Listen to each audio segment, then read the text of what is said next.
Pedindo a bênção de Deus. Oremos. Nosso querido e bondoso Deus, nós nos chegamos na Tua presença nesta hora, com humildade diante da Tua palavra, que é sempre um grande desafio para nós, e sempre nos traz mensagens novas, coisas diferentes, para que a gente possa aprender e colocar em prática na nossa vida diária. Nós te pedimos, Senhor, que Teu Santo Espírito possa estar nos usando como um instrumento em Tuas mãos, para falar aquilo que o Senhor deseja para cada um de nós. Usa-nos conforme a Tua vontade. Nós te pedimos e desde já te agradecemos. Em nome de Jesus. Amém. Amém. Bom, quem conseguiu ler o capítulo 3 de Gálatas? Quem conseguiu? Lúcia, Paulo, a Sônia. Alguém mais? Vocês acharam fácil? Mais ou menos. Mais ou menos? É. Vamos.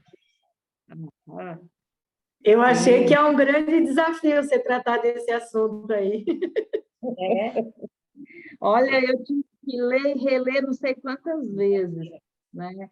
E essa noite eu não conseguia dormir, eu deitei, não dormia, não conseguia.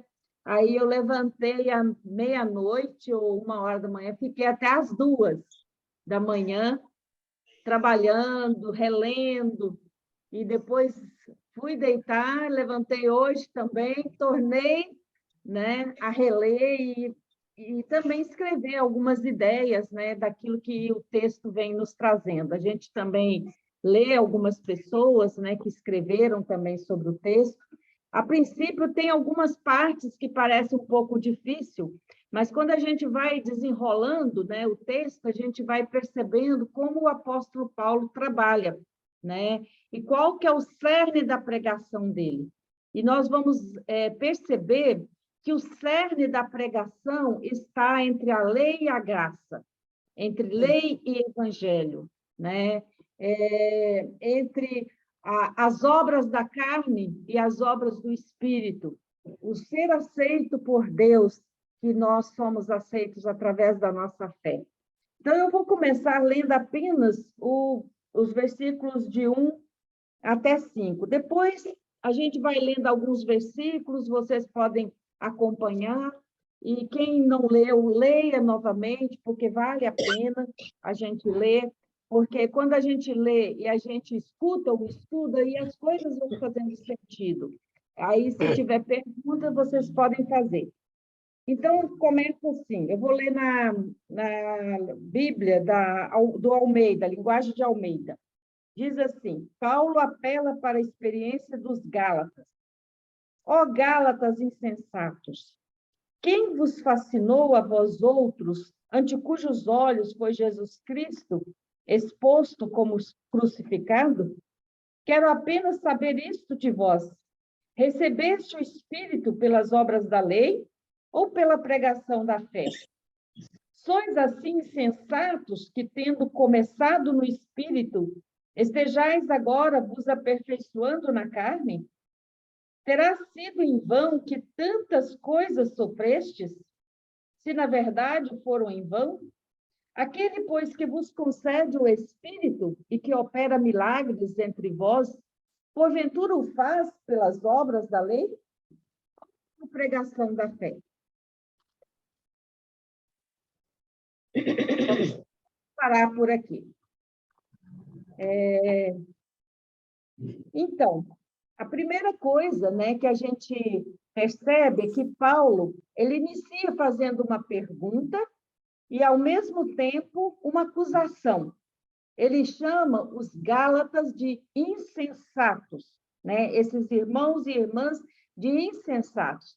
Insensato seria uma pessoa sem juízo, uma pessoa doida, fora da razão, né? Então, é uma coisa bem interessante como é que ele consegue, ele tem uma intimidade com essa comunidade E ele, então, fala de uma forma assim, bem assim, profunda, e, ao mesmo tempo, assim, alguém que nos fala a verdade, mas que, às vezes, a gente não gosta, né, da verdade nua e crua, como ela é. E Paulo, ele fala isso. Ele mostra que esses Gálatas haviam recebido o evangelho de Jesus, né?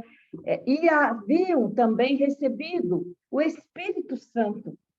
E esse Espírito Santo já havia transformado a vida desses irmãos e irmãs. Através do Espírito Santo, eles experimentaram milagres nas suas vidas, eles experimentaram a fé, a liberdade. O que é ter liberdade? Porque a lei, ela traz consigo a escravidão, cheio de regras. E aí Paulo fala assim, olha, vocês viram a diferença entre viver com Jesus, viver a liberdade e viver sob o jugo da lei, né? Experimentar a graça de Jesus que liberta, que nos justifica diante de Deus. Então, Paulo pergunta a esses irmãos, né? Vocês receberam o Espírito Santo, por acaso? Vocês receberam pela lei ou foi pela pregação da fé? Isso aí, qualquer um de nós responderíamos, né? Como é que esses Gálatas recebeu o Espírito Santo? Pela lei ou pela fé? Pela fé. Muito bem, pela fé. Então, se eles experimentaram essa presença maravilhosa de Jesus através do Espírito Santo, por quê?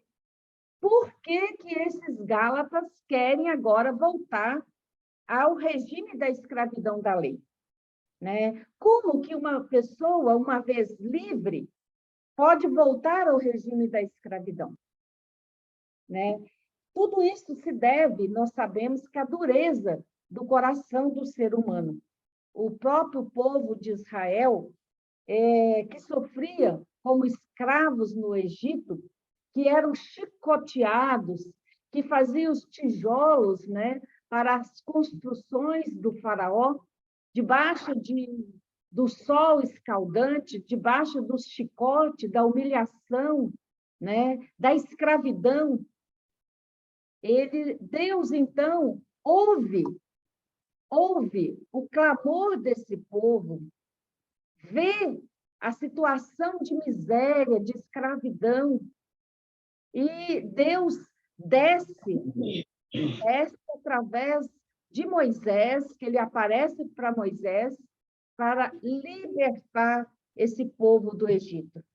Veja só, primeiro, Deus vê, Deus ouve, Deus sente, né, a dor daquele povo, e Deus desce, né, desce para libertar esse povo. Mas, uma vez liberto esse povo, eu só vou fazer para vocês essa retrospectiva que todos vocês já conhecem, mas só para vocês entenderem a situação dos Gálatas. Esse povo de Israel, que estava liberto ali dos chicotes, que estava indo para uma terra boa, uma terra prometida, quando eles estão diante do mar e eles olham e tem atrás o exército do faraó com seus carros, com seus cavaleiros, o que aconteceu com o povo? O povo murmurou, o povo reclamou, né? Reclamou de Deus, murmurou contra Deus e contra Moisés.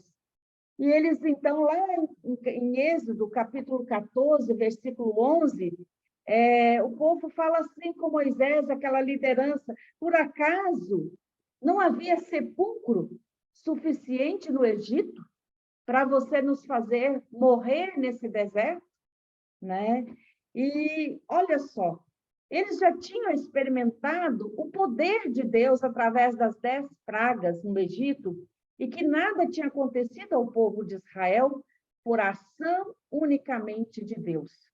E agora, diante das dificuldades, ao invés de se voltar para Deus e pedir o livramento, eles reclamam, eles não conseguem enxergar através da fé aquilo que Deus estava para fazer. E aí Deus deu a palavra, né, para Moisés, e para dirigir aquele povo, que aquele exército que eles estavam vendo, né, eles nunca mais o veriam. E Deus o conduziu, aquele povo, pelo mar, né, no mar, andando em seco, porque ao tocar ali, ele mandou que Moisés tocasse naquele mar, e o mar se abriu, e aquele povo pôde passar em pé enxuto. Mas, antes de qualquer coisa, o povo sempre esquece dos milagres de Deus. Isso eu estou mostrando, gente, porque isso acontece conosco também. Às vezes a gente experimenta tantas bênçãos de Deus, tantos milagres nas nossas vidas, mas na primeira dificuldade, na primeira barreira, a gente começa a listar só coisas negativas e a gente também começa a murmurar. Então, muitas vezes nós agimos também como o povo de Israel. Será que você e eu também não murmuramos contra Deus? Senhor, deixa-me aqui mesmo. Não quero me arriscar. Prefiro ficar com algo pequeno que eu tenho do que me arriscar por algo maior que eu não tenho controle. A gente sempre quer ter o controle da nossa vida, o controle das coisas. Nós, seres humanos, sempre queremos estar no controle das nossas vidas.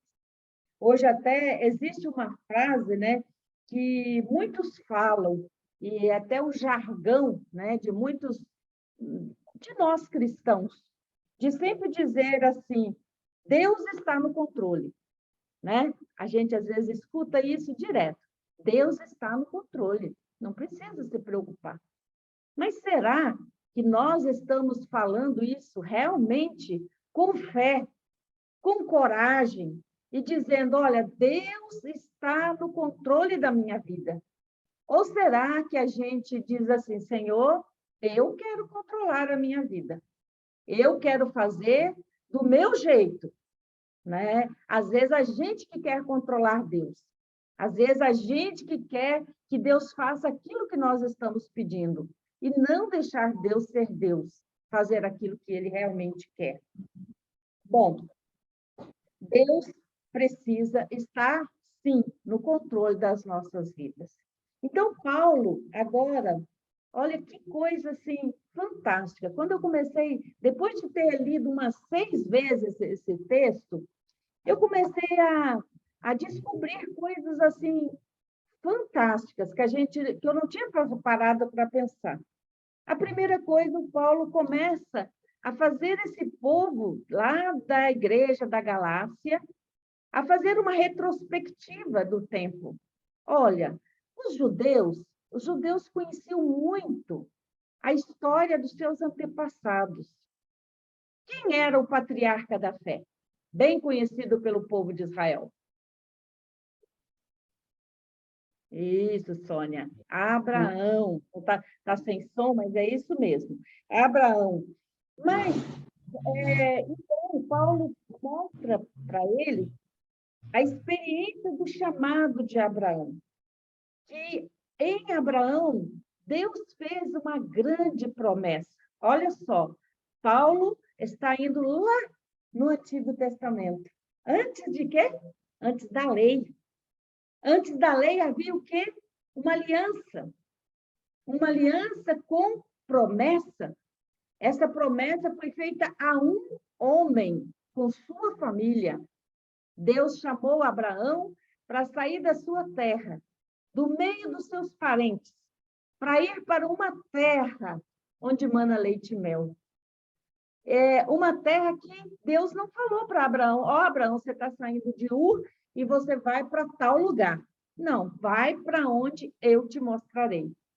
Bom, gente, eu acho que se tem uma pessoa que deixou Deus estar no controle, essa pessoa foi Abraão, porque ele seguiu na fé. Ele era um homem rico, ele saiu da onde ele estava fincado com a sua família, com os seus parentes, e foi para onde Deus estava mandando. E aí, essa figura, então, era muito conhecida pelos judeus. Lá em Gênesis, capítulo 12, versículo 3, o próprio Deus diz a Abraão. O que Deus diz para Abraão? Em ti serão benditas todas as famílias da terra. Deus lhe prometeu a Abraão o quê? Uma grande descendência. Um homem velho, uma mulher passada da idade de engravidar.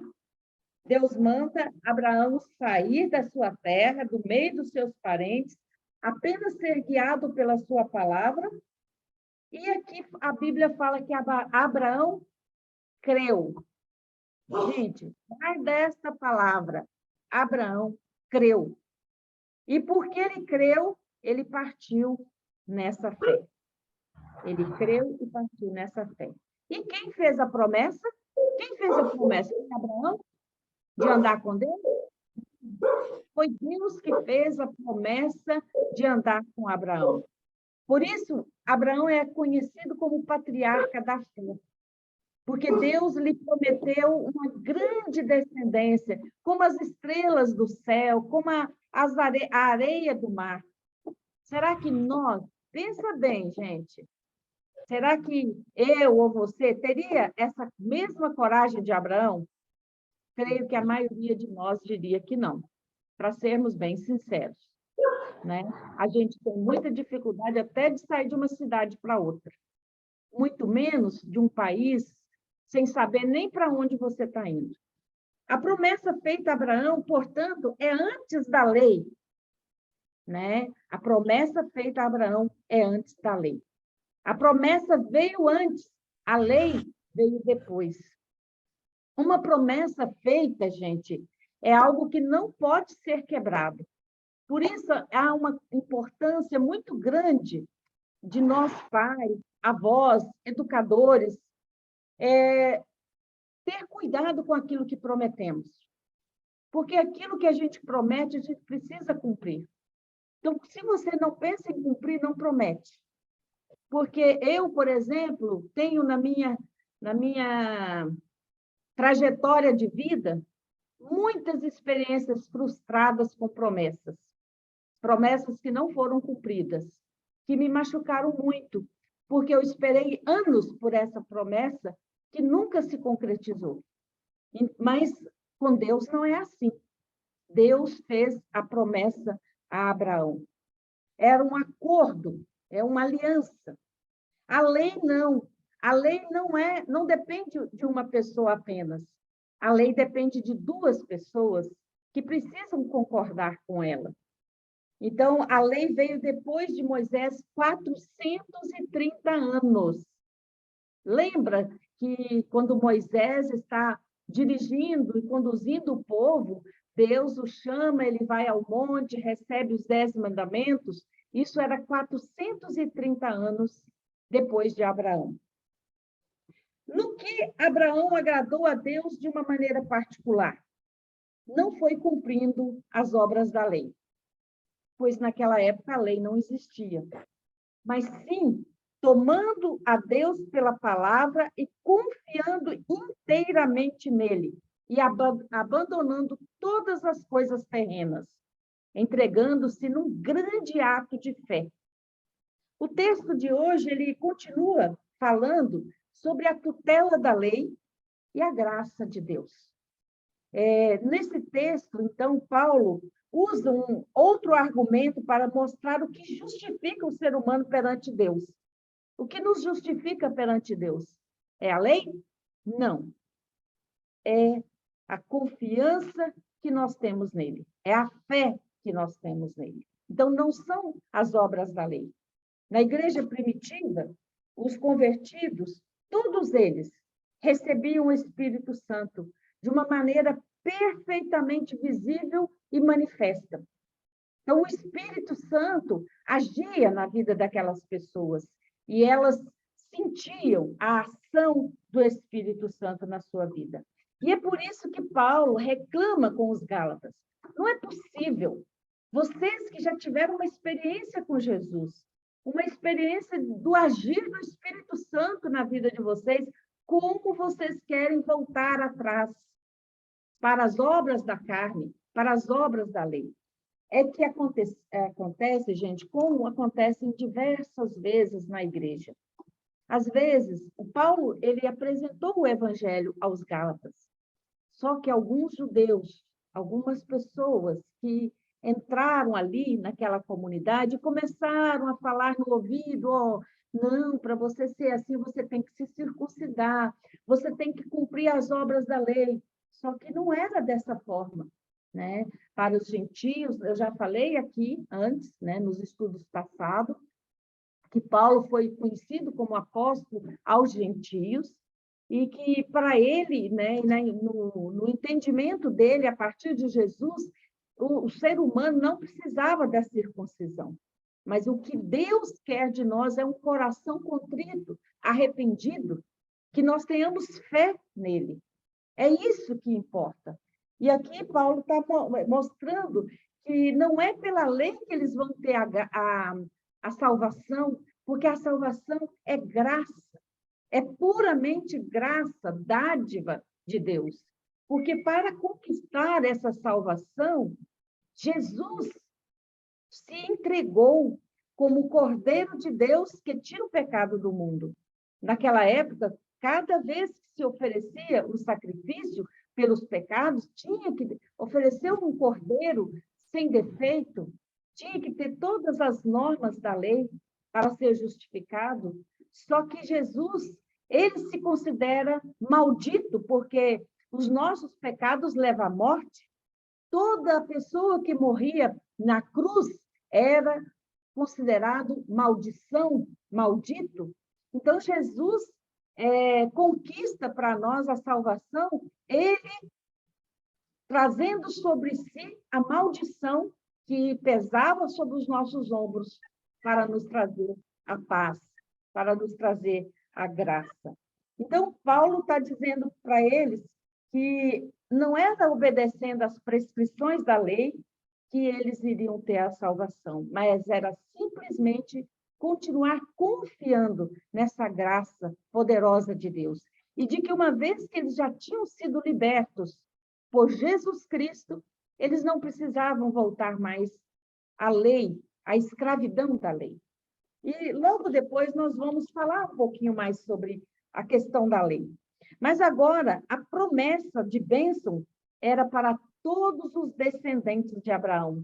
Olha só, Jesus, o chamado de Deus a Abraão diz: em ti serão benditas todas as famílias da terra. Qual era o orgulho de um bom judeu naquela época? Dizer, eu sou descendente de Abraão. Lembra disso? Em várias vezes no Evangelho. Só que o que João Batista vai falar para esses que se diziam filhos de Abraão? Vocês lembram? O que João Batista falou? Raça de víboras. Quem vos disse que vocês são filhos de Abraão? Porque Deus pode suscitar dessas pedras filhos de Abraão. Veja só, né? Não é a carne. Eu sou da descendência de Abraão. Quando Jesus curou aquela mulher que há 18 anos trazia um fardo de um alelume nas suas costas, que ela só olhava para o chão, e Jesus disse: vai em paz. Essa também é uma filha de Abraão. Olha, aquele que recebe Jesus como seu Senhor e Salvador, também é um filho, é um descendente de Abraão. Também faz parte desta aliança. Então, agora, essa promessa é para todos, inclusive para nós também. Nós também somos dessa descendência de Abraão, nós que fomos reconciliados com Cristo. Então, Paulo vai dizendo, né, que não adiantava eles falar, temos por pai Abraão, porque Deus estava fazendo uma aliança com todo o seu povo. E uma aliança, ela não pode ser quebrada. aliança não pode ser quebrada. Ninguém obteve, nem obterá jamais a contínua observância, obediência e satisfação da lei sem as devidas consequências. Nós precisamos do poder de Deus que nos justifica. Olha só, Abacuque, lá no Antigo Testamento, Abacuque, 2, versículo 4, já diz, o justo, por sua fé, viverá. O apóstolo Paulo fala em Romanos, o justo viverá por sua fé. Veja só, não são as obras da lei, mas são a nossa fé, é a nossa confiança. Desta maneira, o único caminho para uma correta relação com Deus, o único caminho capaz de nos levar e de nos fazer conseguir a paz e a fé é a aceitação e a entrega incondicional a Jesus. Porque a lei e a graça são totalmente antagônicos, são totalmente diferentes, né? A lei, ela presume um acordo entre duas pessoas, e esse acordo pode ser quebrado, mas uma promessa não. Porque a promessa, quem fez foi Deus, e não homens. Então, aqui, Paulo, então, mostra a importância do caminho da graça, que é mais antigo que o caminho da lei. E ele vai buscando nesse personagem Abraão, que partiu baseado na sua fé que recebeu de Deus e que creu nessa promessa. E isso significa que a promessa de Deus foi consequente a um ato de fé.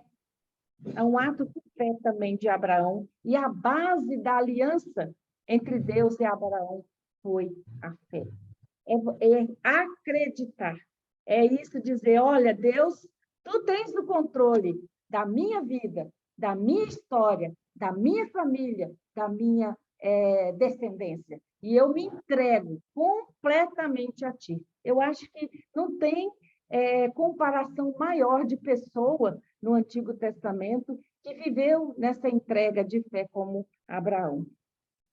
Então, a lei não pode invalidar a promessa. Mesmo que a lei veio 430 anos depois, ela não pode invalidar a promessa feita a Abraão. E agora, quem é o descendente de Abraão que vem resgatar essa aliança e essa promessa para nós?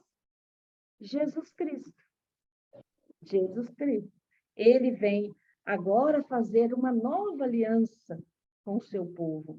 E quando você experimenta a graça, o favor imerecido, algo que você recebe sem merecer nada, é sinal de que é dom gratuito de Deus. É um dom gratuito de Deus. E aí, Paulo fala também que a lei serviu como pedagogo para nos conduzir a Cristo. Há um pouco tempo atrás, eu falei o que era o pedagogo. O pedagogo era um escravo velho que já tinha vivido muitos anos na família. Uma pessoa de bom caráter, que tinha valores a ensinar o filho do seu senhor. E esse velho pedagogo, ele conduzia a criança até o local da escola, onde era ensinada a Torá, onde era ensinada a lei. Mas, enquanto caminhava, esse escravo tinha a responsabilidade de proteger aquele menino e de ensinar valores importantes e de proteger. E então Paulo disse que a lei foi como esse homem que apenas conduziu, mas o ensino estava lá dentro da sala de aula. Então, a lei nos serviu para conduzir até Cristo, para que pudéssemos recebê-lo e estivéssemos preparados para isso. Quebrada a lei, né, o acordo fica anulado, porque se uma parte não cumpre, né, a lei também fica anulada. Mas a promessa, ela depende somente de uma pessoa, e ninguém pode quebrá-la ou mudá-la. Então, agora, Paulo mostra o caminho da graça, que depende inteiramente de Deus. Trata-se de uma promessa de sua graça, de seu amor. Ninguém pode mudar isso. Poderá o homem pecar, desencaminhar-se, mas o amor e a graça de Deus permanecem inalteráveis. E que não depende do nosso esforço. E nem também por obras da carne. Porque se dependesse de obras, tinha muita gente que poderia achar que conseguiria fazer através das obras e com isso ganhar a salvação. E assim, não, depende exclusivamente de Deus. E Paulo ainda continua falando sobre o batismo, né? Onde no batismo nós temos a filiação com Deus, né? No batismo, nós somos integrados como se nós estivéssemos enxertados em Jesus. Enxertados. Quando a gente dá curso de batismo, às vezes a gente usa essa figura, eu não sei quantos de vocês conhecem, mas tem pessoas que sabem trabalhar com enxerto, né? Onde você corta um ramo, um galho, e você vem com o outro e coloca naquela seiva, naquela árvore, e você fecha bem fechadinho, e aquilo ali vai se agrupar e vai se tornar uma única árvore, mas vai produzir frutos diferentes. Aqui, perto de casa, o Cláudio uma vez foi ver, né, um senhor que tem diversos tipos de qualidades de uvas enxertadas num só ramo. Ele está aqui falando aqui para mim. Num só ramo. Vários tipos de uva. Pé de goiaba também, que produz goiaba vermelha, goiaba branca, goiaba roxa, tudo enxertados. Gente, quando nós, no batismo, nós também somos enxertados nesse tronco que é a videira, que é Jesus Cristo. Então, é a nossa proclamação da nossa fé. Naquela época, o batismo era feito apenas mais por os adultos que vinham convertidos, os gentios.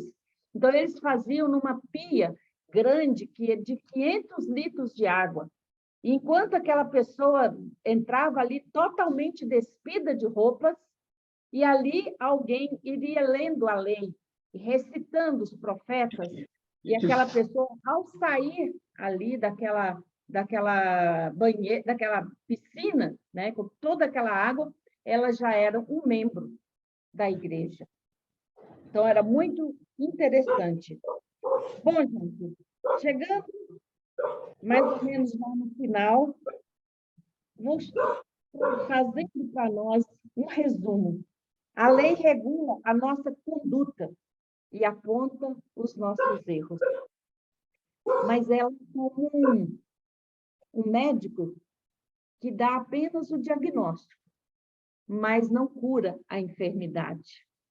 Aquela pessoa que é perita em mostrar os erros, mas não tem a cura para os males. Enquanto que Jesus é aquele que também mostra aquilo que nós fazemos de errado, mas ele tem a cura para as nossas dores, para as nossas enfermidades, seja elas físicas, emocionais, espirituais. A graça oferecida por Jesus acolhe-nos, apesar de sermos pecadores e não merecedores dessa graça. Mesmo sendo nós não merecendo essa graça, mesmo assim, ela nos alcança através de Jesus, que nos justifica. Quem nos justifica? Jesus. Foi ele que pagou a minha dívida, a sua dívida, as nossas dívidas. Assim, nós podemos experimentar a liberdade, a vida abundante que ele nos oferece. Morremos com ele, mas também através dele somos vivificados. Em João 10:10, Jesus diz: eu vim para que tenham vida e a tenham em abundância. como alguém que pode ter uma vida abundante escolhe voltar para um regime da escravidão? Só pode ser alguém sem juízo, alguém que não esteja com a cabeça boa.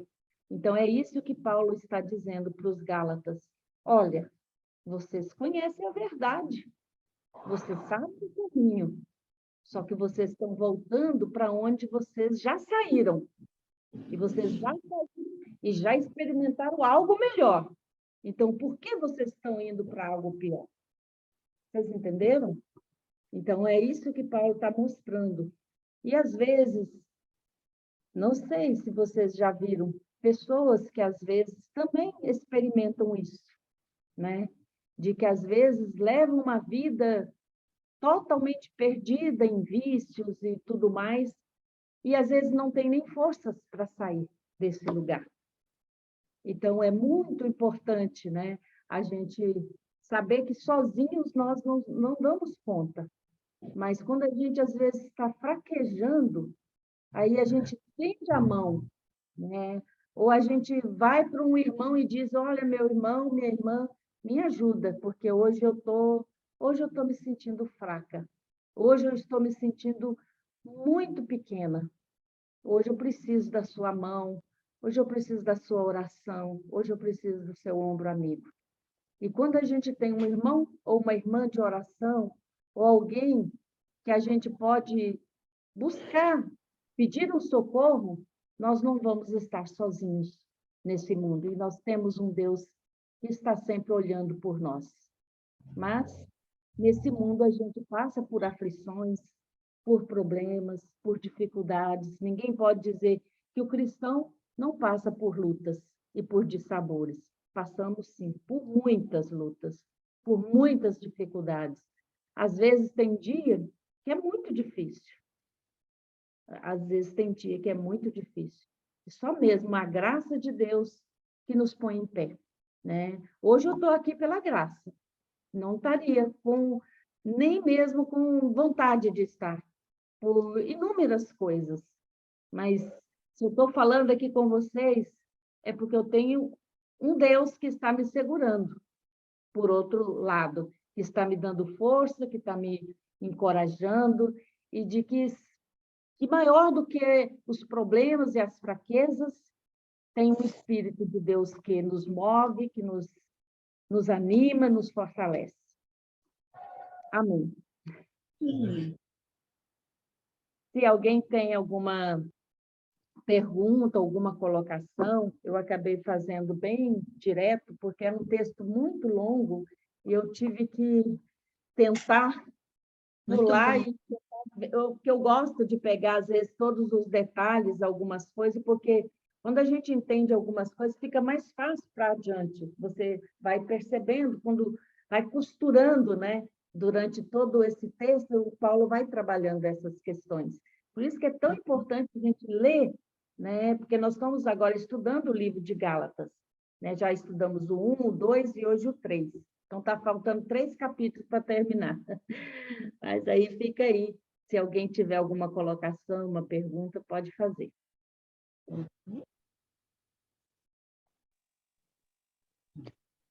Esse texto é muito difícil de a gente entender. Ah, sim, Henriqueta. Uhum. Eu também achei, Henriqueta. Espero que tenha clareado um pouquinho. Uhum. A gente tem que ter ler 2, 3 vezes, e mesmo assim, às vezes a gente chega num ponto que pergunta, mas espera aí, como é que é essa história? Como é que é esse negócio? Como é que é? Não é tão fácil assim. Mas é verdade. Quando a gente recebe uma explicação, a gente clareia algumas coisas, mas sempre ainda fica alguma coisinha assim. Não posso te dizer agora, no momento que, mas depois a gente volta e lê de novo e torna a ler para a gente chegar a uma conclusão, né? Mas se tiver alguma pergunta, Henriqueta, pode falar, tá? E mesmo depois, se lembrar também, pode, porque a gente Eu tenho aqui também, às vezes eu gosto de todos os estudos, eu faço uma pesquisa e eu escrevo. Eu gosto de escrever, até mesmo porque fica lá, se alguém, um tempo atrás alguém me pediu, né, um texto, um estudo, não tem problema, posso mandar também, né? Às vezes a gente, porque eu acho que enquanto a gente pesquisa, a gente escreve, a gente também medita, a gente vai lembrando, né? E para não passar algumas coisas. Então, se precisar, também pode pedir.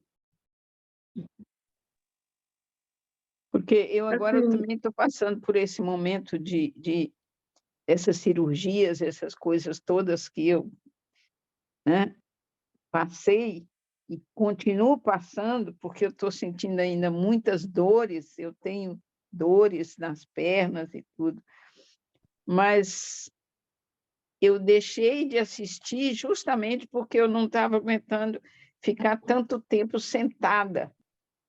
Eu não aham. conseguia ficar sentada muito tempo.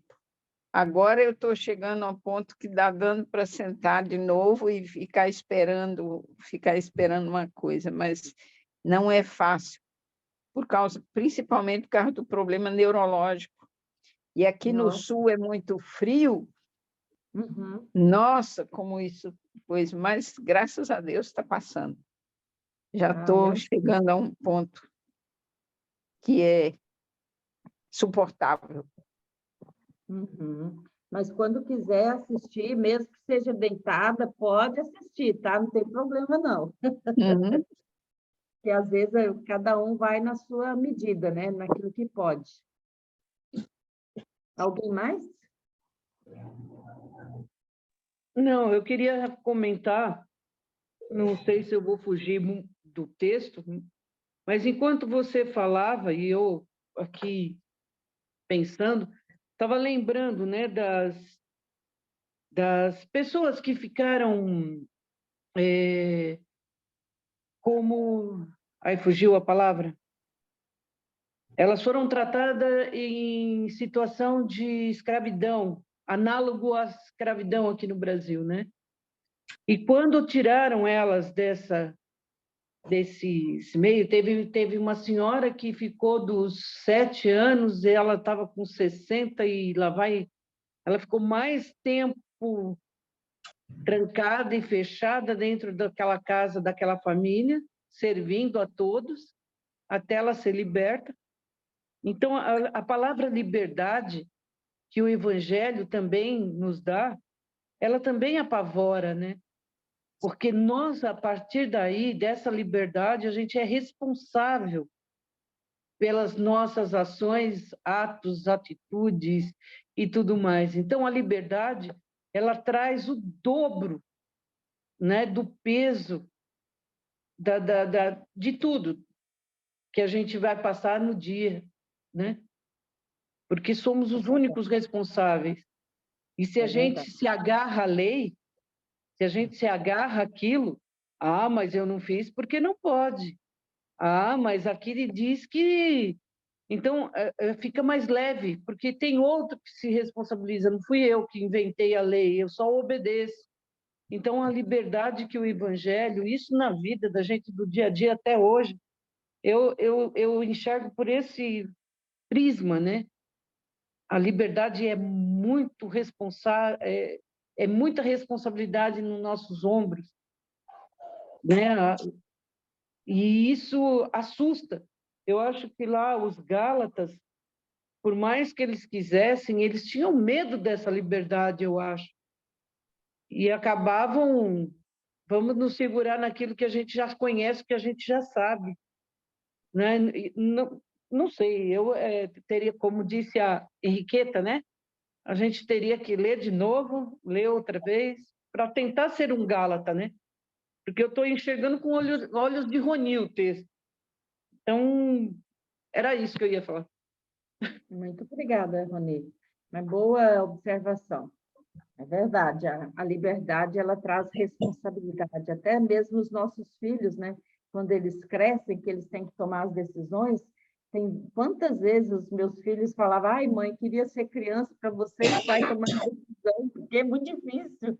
porque a gente tem medo de errar, né? A gente tem medo de assumir as coisas. E porque tem hora que, até certo momento, você toma decisões pelos filhos, mas depois é eles que, né, que têm que tomar as suas decisões. E tem as consequências. Eu queria só complementar o comentário da Roni, né? Do peso da responsabilidade da liberdade e da curiosidade que ela ficou de reler os Gálatas aqui, né? O livro de os Gálatas não, o livro a carta aos Gálatas. Então, eu acho que não sei se foi esse o objetivo da pastora, mas ela instigou, né? Ela jogou um temperinho assim, ó, e a gente experimentou um pouquinho e fala: nossa, agora eu tenho que ler o restante aqui para ver o que aconteceu, se esses Gálatas mudaram, se eles não mudaram. Eu acho que o objetivo é esse mesmo, Rony. Ler mais, até Deus completar o que ele tinha para ensinar aí, né? Ele usou a pastora aí como um instrumento e nos atiçou agora de ficar curioso a descobrir mais. Acho que isso é bom. Muito obrigada, Sônia. Então, se não tiver mais ninguém, nós vamos encerrando, né, o nosso momento. Foi muito boa a participação de vocês, é muito bom quando vocês participam, colocam também os seus comentários, né? É importante. E quando também não entender, gente, não ficar claro algumas coisas, podem perguntar também, não tem problema. Mesmo que seja diferente, não tem problema. Nós estamos aqui também para crescer e para aprender, né? O estudo bíblico é para isso. Então, eu vou pedir para o Klaus para orar, encerrando também esse momento de estudo da palavra de Deus. Fechemos nossos olhos e oremos.